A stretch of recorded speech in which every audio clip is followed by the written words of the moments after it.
All right, we are live. Opening up the group quiz now. All right. First two on your own. Yep. The third one. The symbol for the true population proportion is which of the following? True population proportion. That's a P with the arrow over the top, right? The middle one. Or am I? Shoot. Yeah, I believe so. These are the ones that. I'm pretty sure that's what it is because that's the point estimate, which is generally the mean. Like I said, I'm trying to go back to the other things, but yeah, because P is the one population proportion. Well, okay. So in the reading, it says the one with the triangle over it is the point estimate of P, and that P by itself is the true population proportion. Okay, yeah, there it is. That's the true parameter. Yeah. Okay. So P. That's a little confusing, but all right. Because it's also called the null hypothesis later on, I want to say. Yep. That's why I got confused. I was like, man, this wording, like, Yeah, there's so many other symbols. Just pick another one. So there's multiple, like, I don't know why they have to repeat. All right. We'll move on. All right. For the next two questions, suppose that n is 100, p is 0.25, and p triangle, I don't know what that's called, is 0.1. That's the point estimate. Right, point estimate. We just read that, didn't we? Okay. And okay. It does this requirement does it satisfy the interval? Yeah, just barely though. So what do you say? Because that's the one that I didn't understand. Like this is so that's where you have two formulas that you check it against. Let's see, I don't have them memorized. I did an Excel spreadsheet to figure it out. One is n times point estimate has to be greater than or equal to 10, and n minus 1 minus point estimate has to also be greater than or equal to 10. That's the one we read last time, right? We had something similar to that last time. It's 2.2.1 under requirements for this chapter. 2.2. Okay, there it is. So I just put them into an Excel spreadsheet.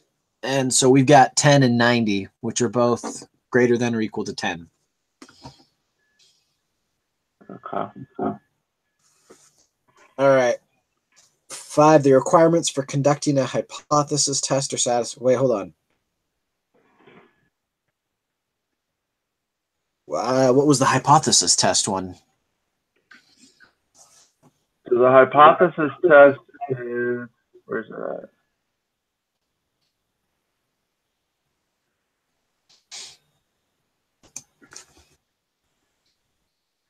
Oh, is that just the n equals 100? Talking about hold on. Hypothesis. It's not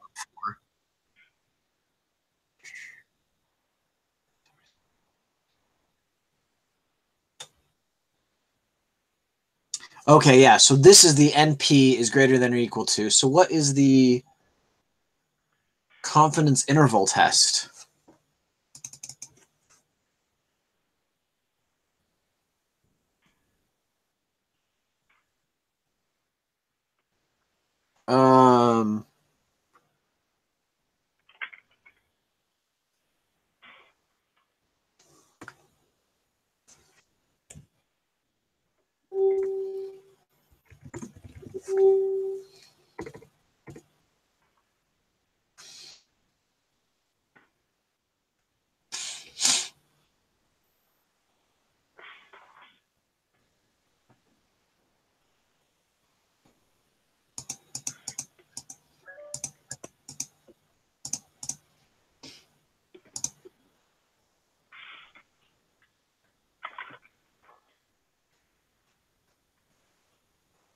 Are they the same? I'm trying to see, because I don't remember reading about that.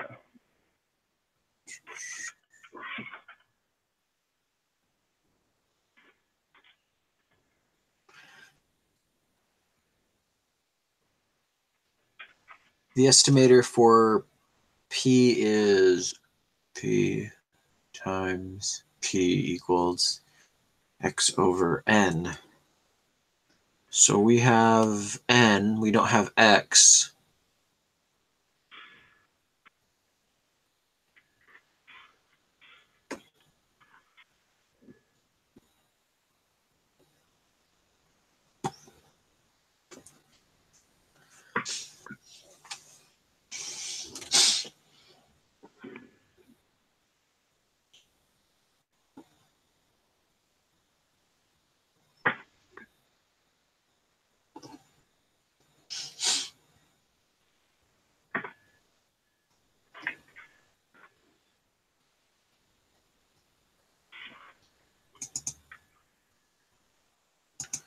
Let's see. No.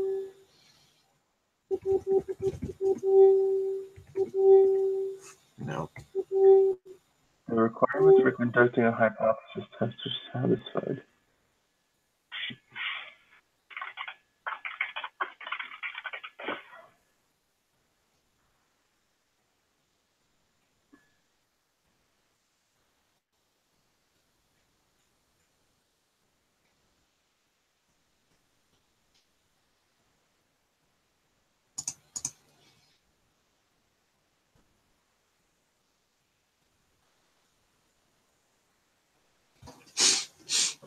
Oh, so here it is. No, that's the same exact formula as the other one. Is that what you were saying? Yeah, maybe it's just that. If both are satisfied, then we're good both. I don't know. I mean, yeah, it looks like it because they both have the same formula for the same thing. I would say, yeah, true. Okay. That is not confusing at all. No, yeah, not at all. Oh my goodness. All right. This is where it gets frustrating. Yeah. It's just a matter of wordplay and having to interpret what the author intended. Right. Did you watch the videos this week? I did not get a chance to yet. No, I was slammed at work last night.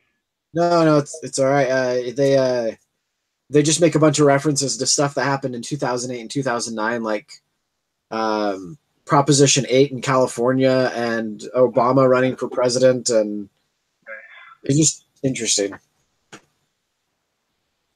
All right. So a study of first-degree murder trials was conducted in another state.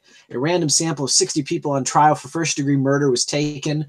Of these, 45 of the defendants were found guilty. Find the point estimator. Find P, the point estimator of the proportion of first-degree murder defendants who are found guilty in this state. So it's 45 divided by 60. Right. So it's X over N. Yeah. 0.75. Yep, that's what I got. Cool. Create a 95% confidence interval for the true proportion of first-degree murder trials in the state that are the verdict guilty. Input your answers for the margin of error, lower bound, and upper bound. Okay.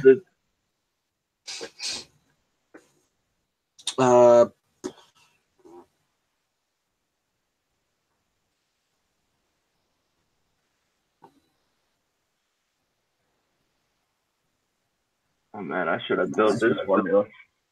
7.5. Do we have a formula to find P or not? Well, we just found P, right? I think we found point estimator. Which is P with the line over it, which is what we need. Okay. All right. So I've got 0.64. Sorry, what are we trying to find? Sorry. We're trying to find the confidence margin. Oh, okay. So I've got 0.109. I'm gonna have to plug it in real quick. That's fine. Go for it. And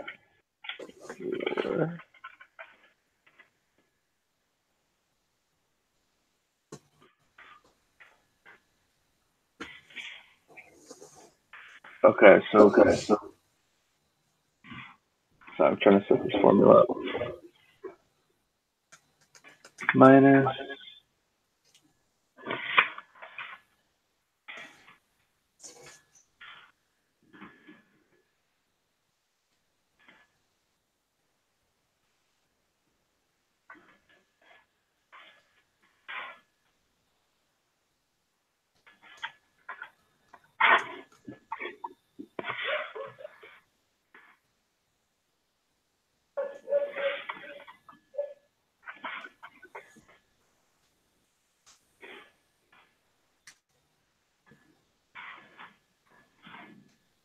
Let me plug these numbers in. So we're getting P is going to be 0.75. The Z score, it says 95%, so 1.96. And then N is going to be 60. And what did you get? I got 0.109.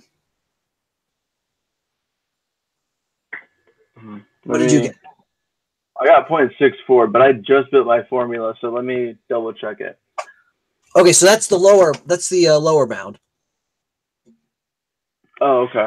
So basically, let me. Copy. So you need to figure out the upper bound as well.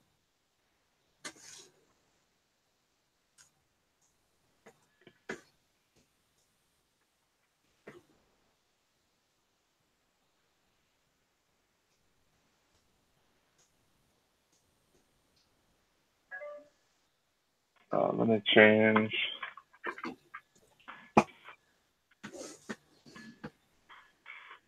Oh, so you were talking, your answer was the upper bound? No, so this is trying to find the margin of error, which isn't that upper bound minus lower bound divided by 2? Yeah. So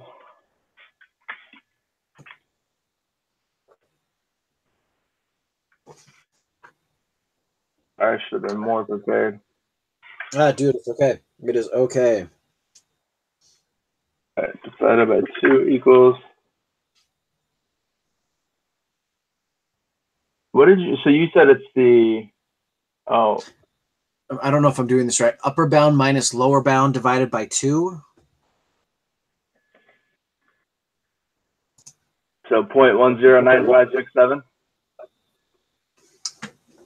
Yep. 0.19. Is that what you got? Yeah, that makes sense because what I used to do was do upper minus or upper plus lower divided by 2, but then I realized like that's the mean. Like that's why I kept getting it wrong. What you want is the margin of error because what you want to say is the mean, or in this case P, plus or minus a margin of error is going to give you one of the confidence intervals. Yeah. So the margin of error is 0.10, well 0.11 technically. Right? I guess it's true, yeah. And then the lower bound is going to be 0.640. 0. Yeah, that's what I got. And the upper bound, I got 0.86. Yeah. Perfect. If you increase the sample size from 60 to 80, what do you expect to happen to the width of the confidence interval? Isn't that increase? Or decrease? Let's see. It decreases. Yes. I guess that makes sense, though, because that means the percentage is lowering. Right. To conduct a hypothesis test for one portion, 2 requirements must be met. Suppose P equals 1/2. What is the smallest N can be, and both requirements still be met? It'd be 20. I think you're right. Yeah, let's go with that. That sounds right. Well, I plugged it into both of the formulas, and they both come out to 10. So. Okay, perfect. Then 20 is the answer. Yeah, if you do 19, they're just short. So, 20. P is 110. What is the smallest? Yeah, it's the same question. Oh no, it's 110. So it'd be 0.1. So I'm assuming it's going to be 100. Yeah, that's what I'm thinking too. Yeah, I plugged it in. It's 100. Actually, no, because that's wrong. Oh no. Yeah, that's right.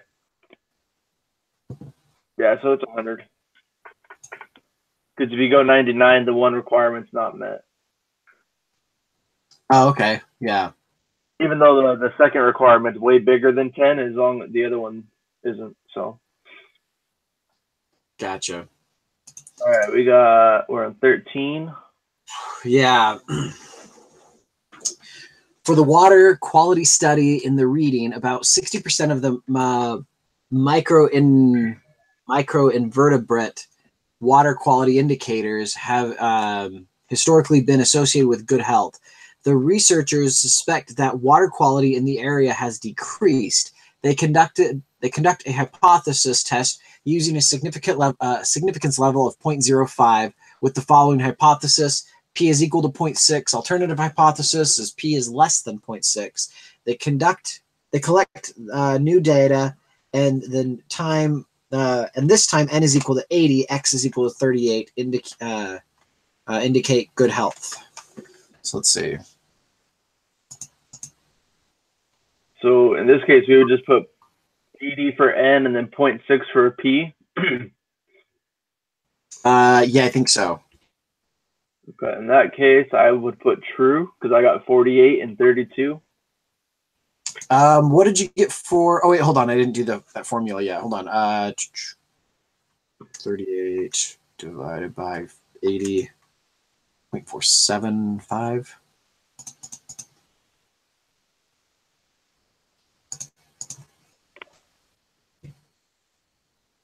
38 and 42. Is that what you said you got? Yep. So I put it true. Yeah, true.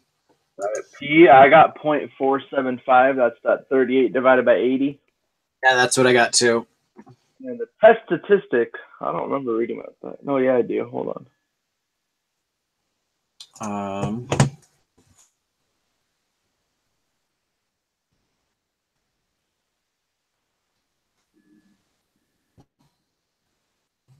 Okay, wait. This was the P point estimators divided subtracted by P. Okay, I didn't write a formula for that one. Where's that at? I just searched on the page test statistic, Okay. and it's value minus mean divided by standard deviation.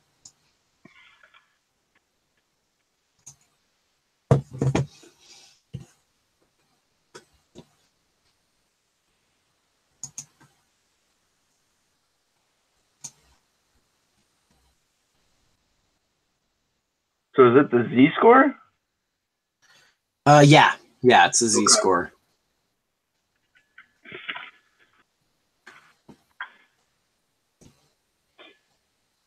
So we have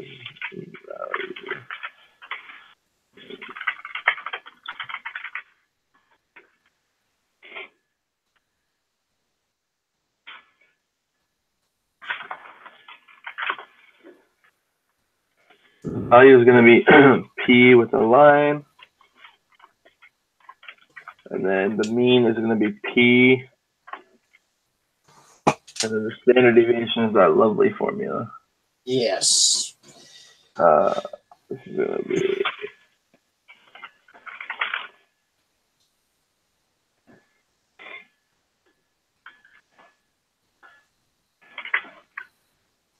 So in this case, our P with the line over it is going to be 0.475. Yep. And then we have 0.6, right, for P? Yeah. Okay. I'm plugging the rest of the formula in now. So it's equal to... I got negative 2.82. I'm doing it right now. Okay. So the square root of P times 1 minus P divided by let's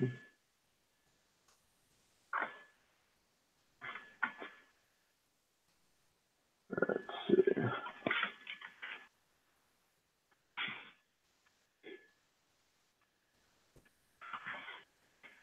In this case, our N is what, 80 or something, right? Yeah, 80. Okay.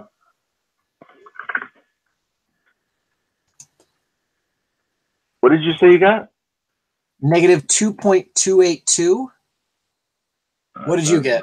That's not what I got. I got 0.054772. Let me go back and check my formula, though. Well, I'm going to go mine too. Shouldn't have a negative. Well, except I think it would, the numerator would be a negative. No. Yeah, it should be. because 0.475 subtracted by 0.6 would give us like 0.225. Right, but you're not subtracting 0.6. You're subtracting 1 minus 0.6, which would actually be 0.4. So that's just in the standard deviation. For the z-score, though. Oh, no, you're right. Oh, just kidding. Hold on a second. Let me do this the right way. That was my square root that I gave you. Okay. This is actually equal this minus this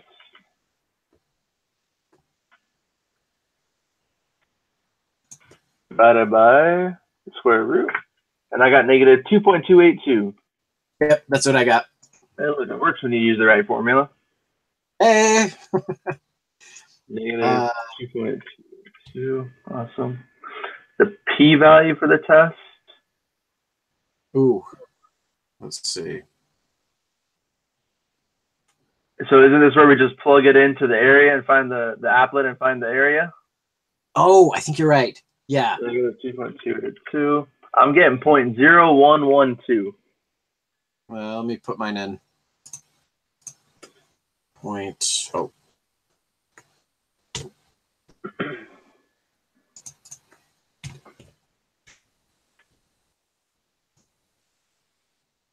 Sorry, what did you say you're getting? 0.011 basically. Yeah, that's what I've got. Okay. And 17, what is the decision for this test? So in this case, it was 0.05 and we got 0.01, right? So we would reject the null. Yep. Question 18, which of the following best summarizes the conclusion of this test? We're going to say there's sufficient evidence to conclude. Wait, hold on. The null is that it's equal to, meaning that it hasn't decreased. So we're going to say that it has decreased. So I'm going to say D. So there's sufficient evidence to conclude that the water quality in the area has decreased. Is that, yeah, sufficient evidence. Okay, there's water quality there has decreased. Yeah, so D. Yeah, D. Okay. Submit this bad boy. Let's see what we did wrong. Right. We got 100. Woo, look at that. Woo. Okay, I'm a little bit more confident in this now. Right. It's a matter of, because honestly, it's not that much different than anything we've done, except now they're throwing the P and the point estimate more at us versus like what we've done so far. Yeah. Because really, all those calculations are basically the same as what we used to do. So it's true. It's just a matter of applying it to the new numbers and understanding how we use it in the formulas. Right. So Cool. I'm gonna end this real quick since